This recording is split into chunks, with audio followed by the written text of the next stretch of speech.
Well, good evening, church.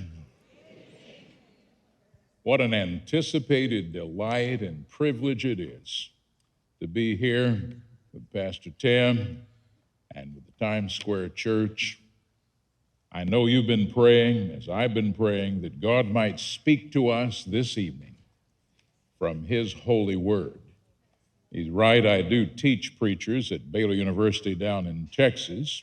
And then on weekends and other times, I'm what the late Dr. Gardner Taylor called a hit-and-run preacher. And I'm so pleased to share this hour with you and anticipate what God is going to do in these special services yet to come. I want to call your attention tonight to a subject, the power of being a one-thing person. I want you to join with me in a letter that the Apostle Paul wrote from his prison cell in Rome.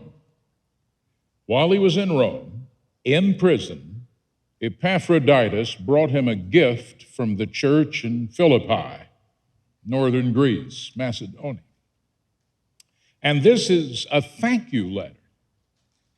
I suppose history's most famous thank you letter that Epaphroditus carried back to the church at Philippi, where Paul had not been for 10 years when they sent his gift.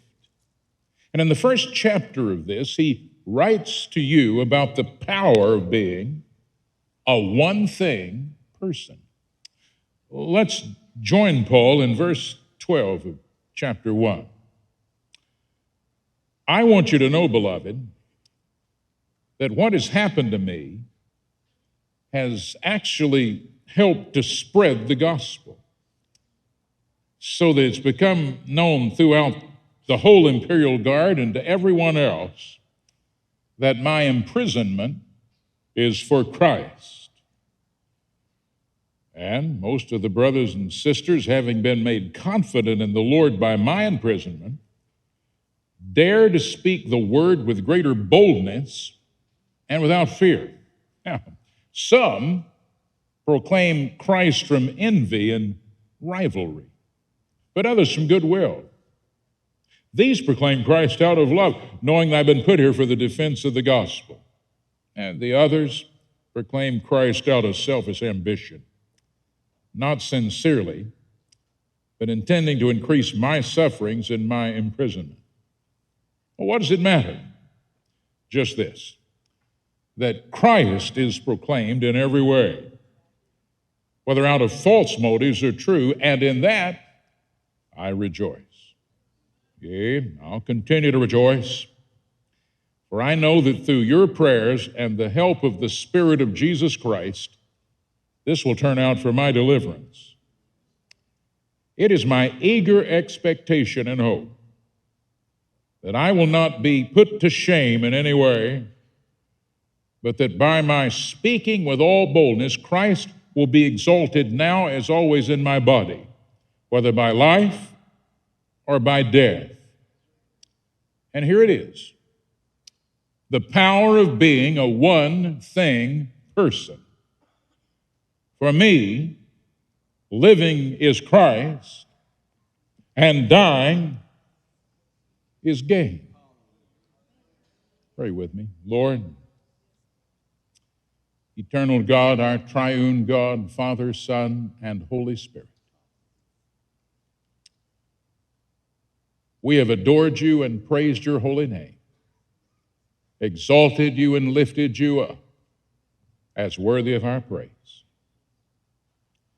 And now we come, Lord, in confession of anything that would stand between us and between you, cleansed by the blood of your Son. And we ask that at this time you would take these words, ancient words written in a prison cell long ago, and cause them to slip the bonds of this printed page and be your living word for us tonight. Speak, Lord, in power to your church. In Jesus' name, amen. Those people that we know by initials tend to be people who lived or were known for one thing. If I say the initials TR, a native of this city, Theodore Roosevelt, usually one thing comes to people's mind, and that is walk softly and carry a what? Big stick. If I say FDR, we remember him because he said we have nothing to fear. You can complete the sentence. MLK, we know by his initials because he said, I have a dream. JFK, I remember hearing the words when he spoke them as a sixth grader watching a television. Ask not what your country can do for you, but what you can do for your country. Isn't it interesting that the people we know by their initials made statements of focus? They tended to be one thing people. The opposite of that by the author H.G. Wells. He had a character named Mr. Polly, and he said Mr. Polly is not so much an individual as he is a walking civil war.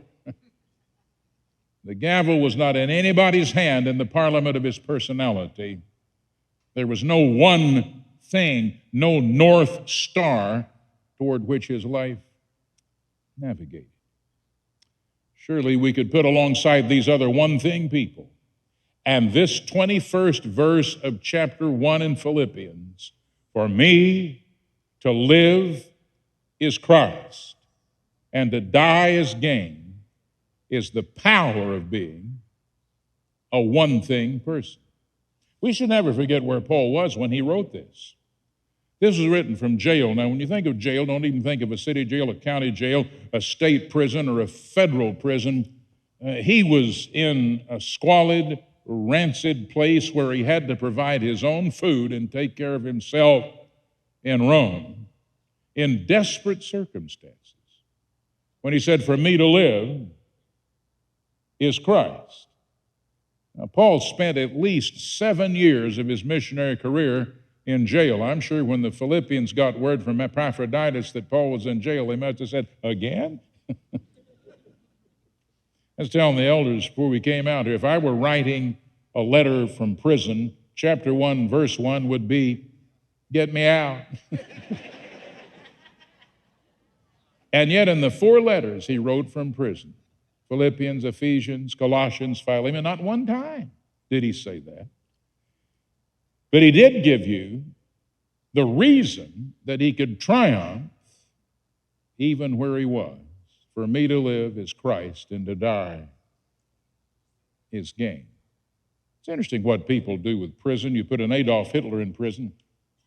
In between World War I and World War II, you get the hateful Nazi tract, Mein Kampf, My Struggle. Somebody said for every word in it, 200 people died. It was life-taking. And yet you put Bunyan in prison at the little village of Bedford in England, and you get Pilgrim's Progress. You see, you can put someone in prison, but you don't have to put the prison in someone. I want to hand you a truth tonight, and if I were to put this sermon in a single sentence, it would be this. Your life will have peace, power, poise, purpose, to the degree you are a one-thing person. I want to hand you some things that will change. First of all, being a one-thing person enables you to deal with life's inevitable disappointments. The apostle had an aspiration, and his aspiration was he would come to Rome, take up a missionary offering, go to Spain, and march off the map with the gospel. He wrote that in the book of Romans. He didn't found the church at Rome. He wrote them, said, I'm going to come, take an offering, and you send me to Spain. That was his aspiration. But his situation was one of incarceration. Somebody said that's a lot of dislocation between your aspiration and your situation. What he wanted and what he got were two different things. And is he bitter? Is he anxious? Is he angry? No. In fact, he writes to us, I want you to know, don't worry about me over in Philippi, 1,000 miles away from here, because this has furthered the gospel. He uses a technicolor word in the language of the New Testament that refers to somebody marching in front of an army, hacking their way through the undergrowth so others can come behind them. He said, just because I'm here, the good news of Jesus Christ has been furthered. And he explains that. He says, first of all, the Praetorian Guard heard it. We'd say today the Secret Service. Those were the troops that were in charge of the prisoners of Caesar. They were the best of the best, the creme de la creme. They had heard the gospel. History tells us that they were chained to Paul 4 hours at a time. Can you imagine what it was like to be chained to Paul for 4 hours?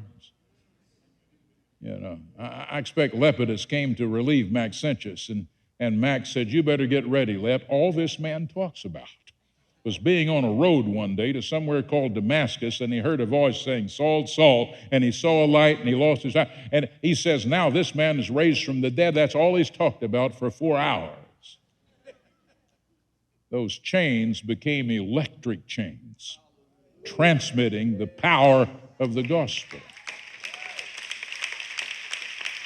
And Paul said, as disappointing as it is to be in jail, the gospel is reaching people it could never have reached. And then look what else he said, everywhere else. Everywhere else. That this little Jewish itinerant evangelist was in jail for Jesus was being talked about all over Rome, the capital of the Western world. When the women went shopping in their daily market visits, have you heard about this man named Paul who said somewhere over in the east Jesus was raised? The Roman senators in their togas, their gravitas, were talking about this prisoner Paul who says Jesus was raised. Even little children playing their games on the streets of Rome. But everywhere else, just because he was there. Paul says, just because my disappointing circumstances are not what I wanted, because I can write over them, for me to live is Christ, he's transformed them. Now here's where I wish I could sit down at your kitchen table over a cup of coffee or tea and just talk with you. Sometimes after I preach a sermon like this, someone will stop me in the back and say, Joel, you just don't understand my circumstances. And they say it as if they're the first person in history who had circumstances. Come close to me. Let me clue you in. All God's children got circumstances.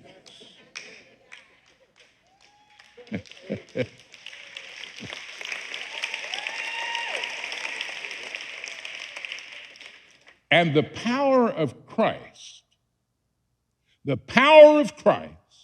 is shown to be the power of Christ when in your lives, because of a single priority, he transforms your disappointing circumstances.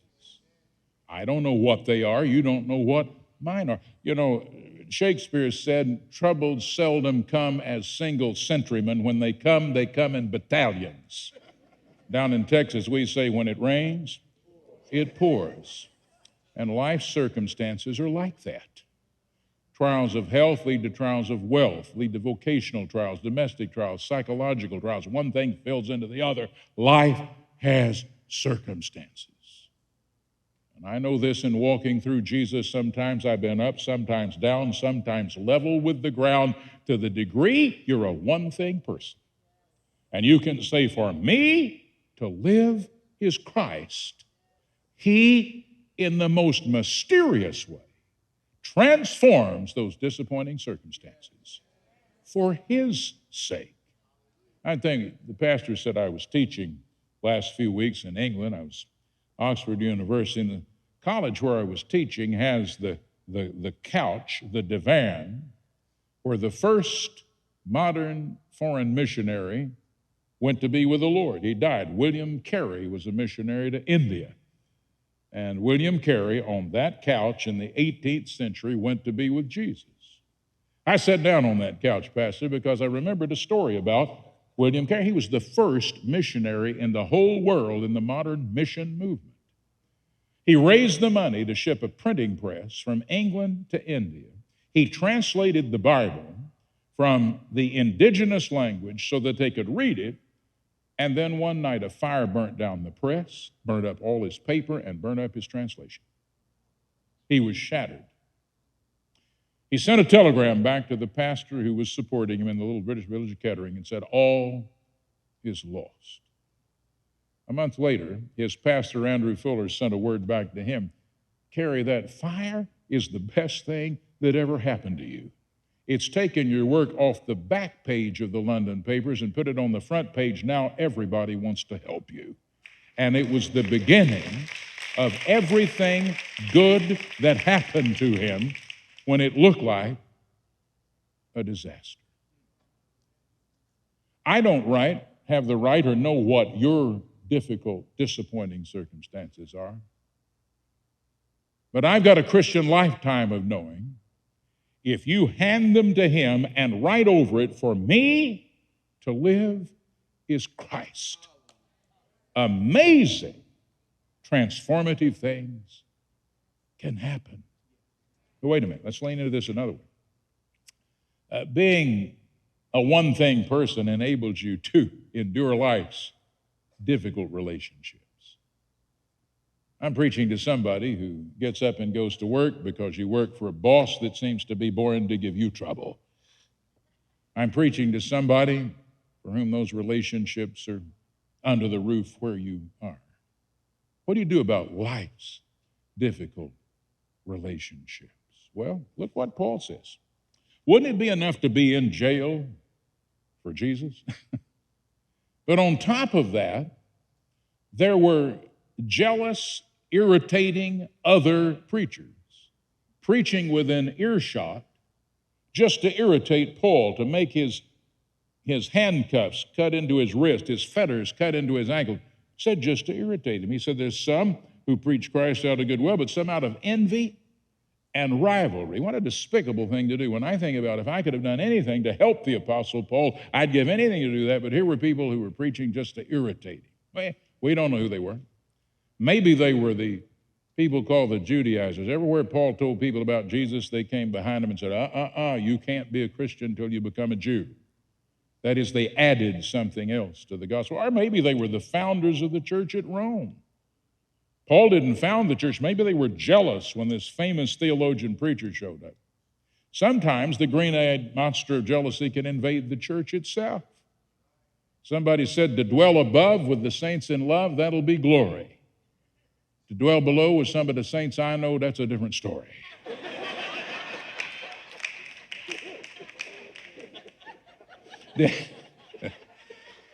It's true, folks. You heard it here. All right. Did you hear about the two porcupines, those little beasts with quills? They were caught out in the Yukon in that great snow mass when the first Arctic storm came. And they didn't have time to get back to their porcupine den, so one looked at the other and said, if we don't get together, we're going to freeze. But they also found out the closer they got to one another, the more they needled one another. That can be true even in the Christian fellowship. That's what happened to Paul. Preachers who were preaching just to make him jealous, irritated. What did he say? He wrote over it his one thing person motto. For me to live is Christ, and to die is gain. And he said, if they're saying anything good about Jesus, good on them, it's not going to bother me. Let me tell you something. I've been in Christian work all my adult life from the time I was a teenager. Tell you something in Christian work that'll help you a lot. And that is, stop worrying about what God is doing to use somebody else and work on what he's doing to use you. In the last chapter of John, if you remember, Jesus showed up there when those 7 disciples went AWOL, cooked breakfast for them on the shore.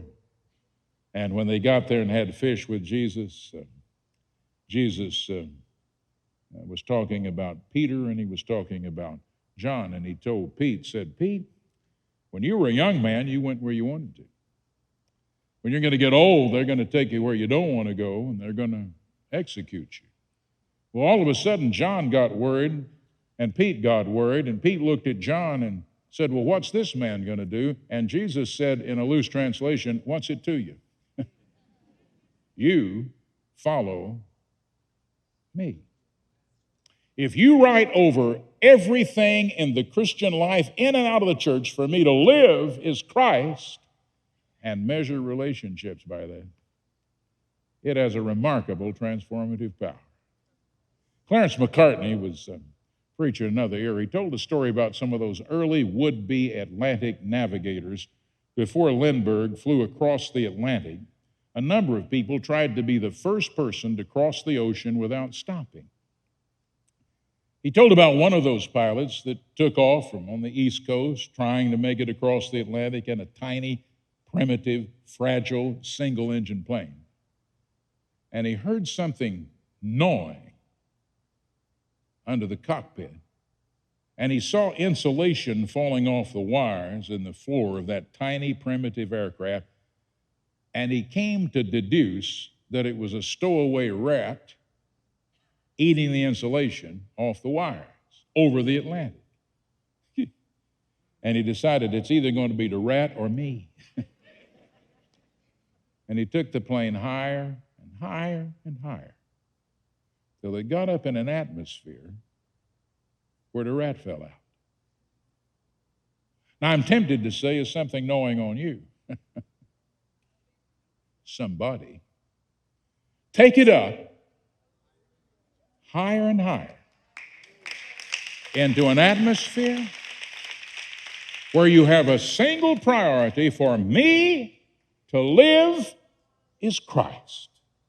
I don't have time to testify to that, what I've seen God do with irritating individuals in my own life when I lifted it up into that atmosphere. That's why Paul could say, I rejoice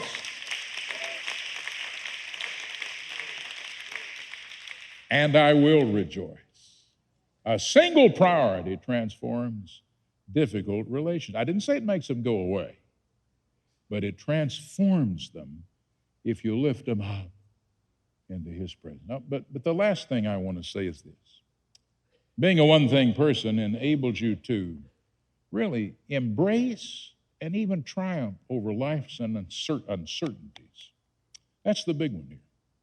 Paul is in jail in Rome waiting for Nero, one of the craziest people who ever ruled anything, to hold a private trial and say you live or you die. See, several years earlier, Paul was in prison in Caesarea on the seacoast of Israel, and he exercised his right as a Roman citizen. He said, I appeal to Caesar. Any Roman citizen could say that. Then you went to Rome and you waited for years for your moment to get before the most powerful man in the world. That's where he is, in jail, live, die. Is he anxious? Is he worried? No. Did you see what he said? He said, I don't know what's going to happen. He said, it may be that I'll get out. And if I do, there's going to be fruit for my labor. I may get to write 2nd Philippians and 3rd Philippians. I may get to go to Spain and take the gospel. I may get out. But then he says, on the other hand, I may not. And here's what he says in the language of the New Testament, not to be technical, it's a rare triple superlative. He said, if I go be with the Lord, it's not far better or far, far better. He said, it's far, far, far better. Paul said, if it's my time to loose the ropes that hold me to the harbor of time and I sail out into the ocean of eternity, that's far better. He says, I don't know which one I'd choose. He's waiting whether or not he keeps his head or not.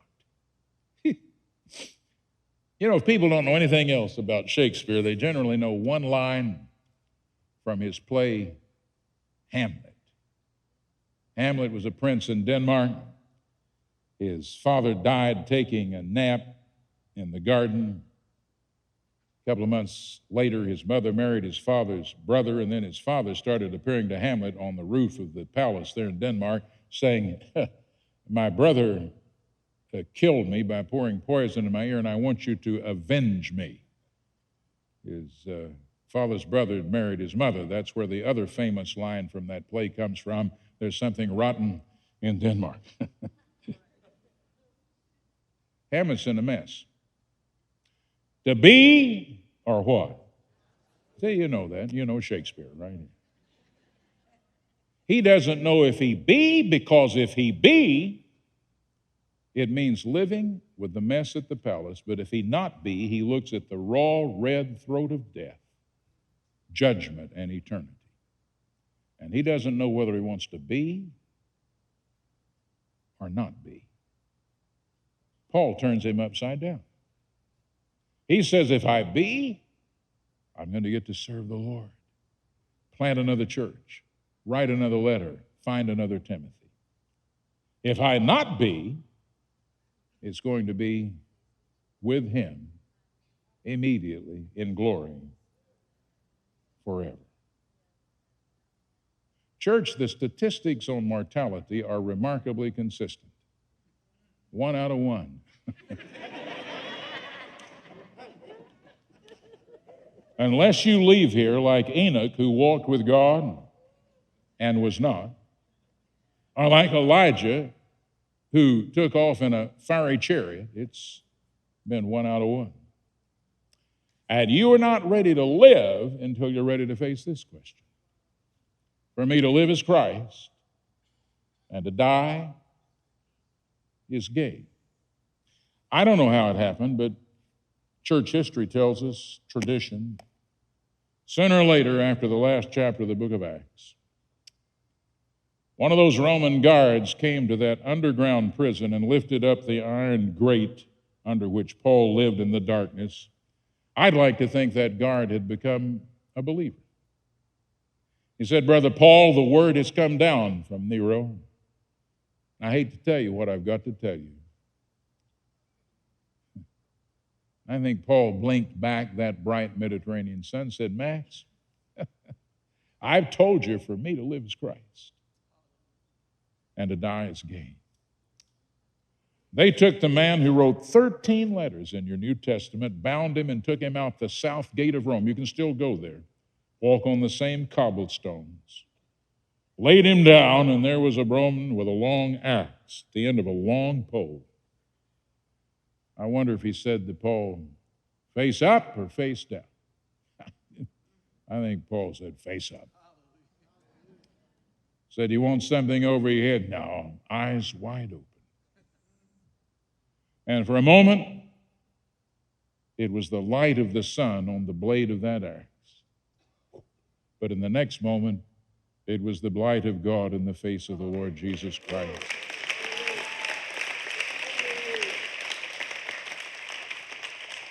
He breathed new air, and it was celestial. He heard the same voice that had spoken to him those decades before. Saul, Saul. But this time, Paul, well done. He saw a sea, and it wasn't the Mediterranean. It was a sea of glass around the throne of God, where even now he's joined that great cloud of witnesses and is encouraging you from these very words right now. Now come close to me. I want to sit down. I want to ask you this. This sermon very clearly talked about 3 things a life with a single priority can more than handle. That's why Paul wrote, we're more than conquerors. The Spirit of God is impressing you with one of those. Probably most of us are dealing with all 3, but one of them's in the forefront. You walked into this place tonight with a difficulty. You're listening wherever you are, and your life seems to be a puzzle inside of an enigma, inside of a riddle. I wish you could understand Jesus standing here, as it were, with a beautiful basket. I don't know what kind of basket he would have, but it would be a beautiful basket. Could you imagine taking that bundle of things you call difficulty and putting them in that basket? Take it, Lord. Or maybe it's a relationship that's poisoning your life, staining your days, haunting your nights. Could you imagine him with a basket? It's labeled relationships. And that thing you can't solve, you put in that basket. Are haunted by your life. Future uncertainties. My God, what a world we live in internationally, nationally, financially. I don't have to even tick off the boxes. You know what it is. And then your own life and family and health and uncertainties. Could you imagine him with a beautiful basket? And you took that whole bundle of uncertainties and just put it there and said, for me to live is Christ and to die is gain. Incidentally, how would you fill in the blank if that were a fill in the blank tonight? For me to live is, just honest to God. What would you write in there? I mean, if it were the truth about you, the one thing that wakes you up in the morning and you go to sleep thinking about, for me to live is, how would you fill that blanket? Not easy to be that honest with yourself sometimes. For me to live is some other human being. Let me tell you that, if it's another human being in that blank, you're bound for disappointment. You think you met Mr. Right, he's only Mr. Half Right.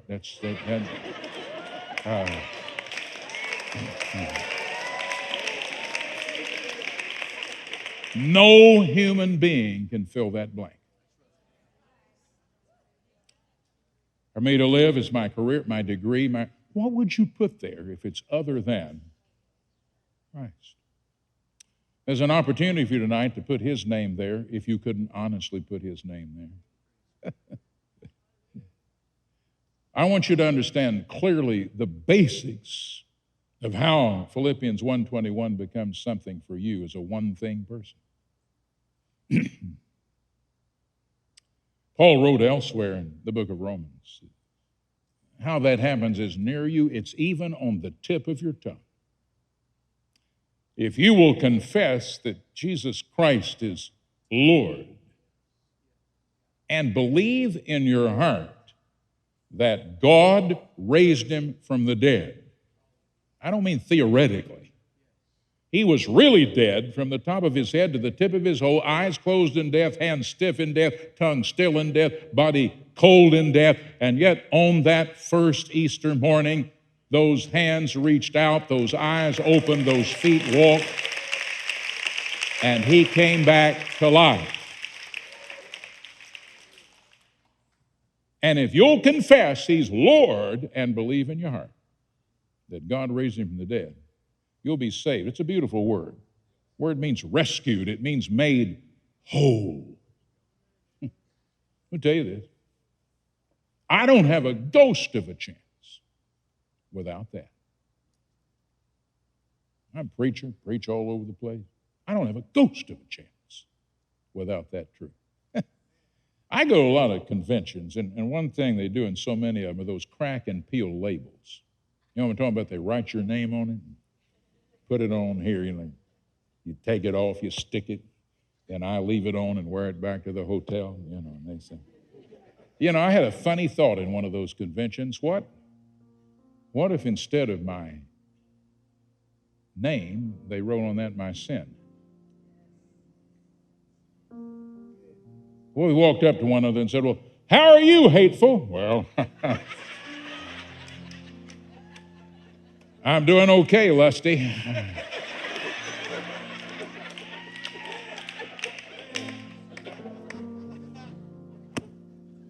Now, here's the truth of the thing.